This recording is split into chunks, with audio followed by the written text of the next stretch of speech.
Əziz dostlar, pasientlərimizi və ümumiyyətlə kişiləri ən çox maraqlandıran suallardan biri də kişi cinsi hormonu olan testosteronu necə təbii yolla necə qaldırmaq olar sualıdır.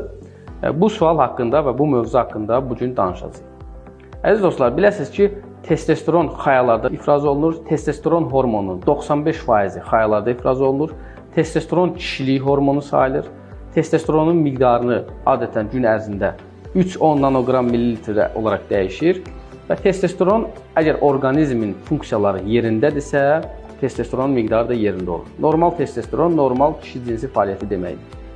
Əziz dostlar, testosteronu qaldırmağın, təbii yolla qaldırmağın, yəni orqanizmi stimulyasiya eləməyin bir neçə üsulu var və ya orqanizmə onun istədiyi, orqanizmin istədiyi deməli üsulları biz təqdim edirik, veririk ki, orqanizm testosteronu balansda saxlasın və ya aşağı enməsinə mane olsun və ya testosteronu qaldırsın. Bu üsullardan birincisi, əziz dostlar, orqanizmi sabit saxlamaqdır.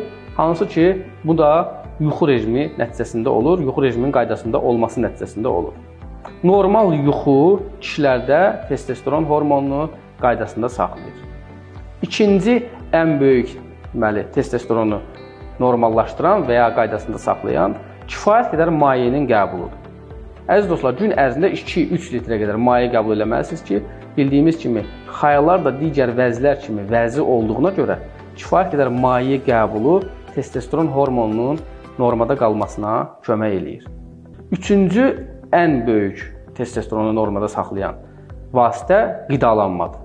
Əziz dostlar, mikroelement ən çox da selen, sink və digər mikroelementlər, sonra tərkibində L-arginin olan qidalar, məsələn buna mən balqabaq toxumunu misal çəkə bilərəm və ya qoz. Bunların tərkibində L-argin deyilən maddə var, hansı ki cinsi orqanlara qanı qovur, cinsi orqanlarda qan dövranı yaxşılaşdırır və bildiyimiz kimi də L-arginin azot oksidinin donatorudur və damarın tənzimində böyük rol oynayır, sərtləşmənin tənzimində böyük rol oynayır. Ona görə gün ərzində kifayət qədər mikroelement təşkil edən, içində mikroelement olan qidalardan istifadə etməyiniz məsləhət görülür. Testosteronu qaldıran qidalardan biri də protein tərkibli qidalardır.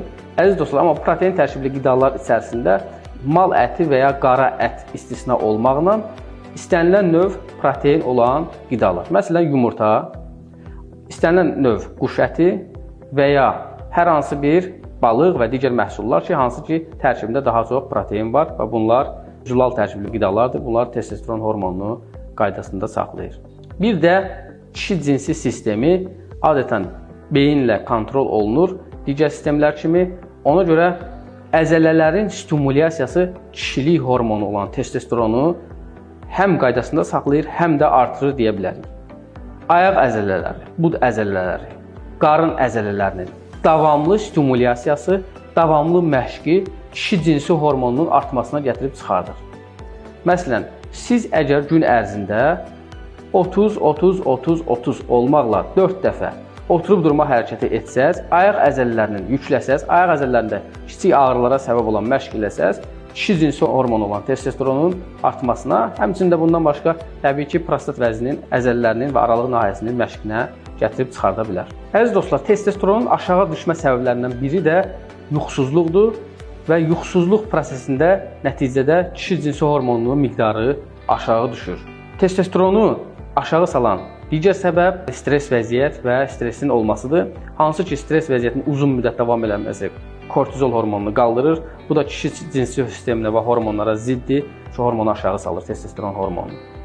Əziz dostlar, biz testosteron hormonunun qalxmasından danışarkən həmçinin onun aşağı endirən səbəbləri də bilməliyik ki, o səbəbləri biz istifadə etməyək. Məsələn, biləsiniz ki, kişiliyin düşməni ən böyük şəkərli qidalardır. Aşırı miqdar gün ərzində karbohidrat qəbulu, şəkərli qidaların qəbulu kişi cinsi hormonunun aşağı düşməsinə, testosteronun azalmasına gətirib çıxarda bilər. Əgər sizin psixoloji durumunuz yerindədirsə, yuxunuz qaydasındadırsa, normal qidalanırsınızsa və müəyyən idman hərəkətləri edirsinizsə, sizin cinsi sağlamlığınız daimi yerində olacaq. Doktor Həsən Səmədov sizin növbəti androloji və digər cinsi problemlər haqqında suallarınıza cavab verəcəm və bunun üçün bizim kanalımıza abunə ola bilərsiniz.